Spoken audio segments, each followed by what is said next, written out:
Quality versus quantity.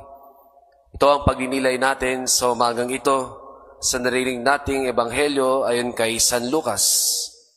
Quality versus quantity. Hindi paramihan o palakihan, kundi palaliman lalo na sa relasyon natin sa ating Diyos. Quality versus quantity. Sa ating mabuting balita ayon kay San Lucas, narinig natin na si Jesus ay nagmamasid sa lahat na nagbibigay ng donasyon sa templo ng Jerusalem. The topic is not all about donation per se. The topic is all about divine providence and trust in God. Pinaghambing niya at pinagkumpara niya ang mga nagbibigay na mayayaman na binibigay nila sa kanilang kasobrahan. Hindi katulad sa isang byuda na mahirap na binigay niya ang buong kayamanan niya. Sa Israel, lalo na sa panahon ni Jesus at lalo na rin sa kultura nila, ang mga babae ay hindi maaaring magtrabaho katulad ng mga ginagawa ng mga lalaki sa Jerusalem, sa Israel.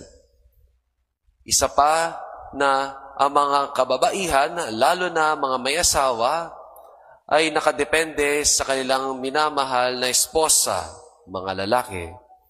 Ang mga babae ay nasa bahay, ang kanilang mga asawa ay nagtatrabaho para maghanap buhay sa pamilya.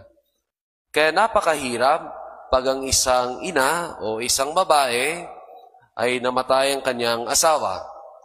Hindi lang siya isang byuda, kung hindi wala na siyang maaasahan na kabiyang.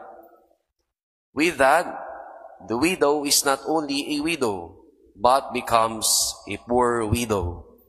Lalo na pag hindi na inaasahan ang kanyang mga anak na susuporta sa kanya. Ano ang pwedeng pagnilayan natin dito, mga kapatid, kay Kristo?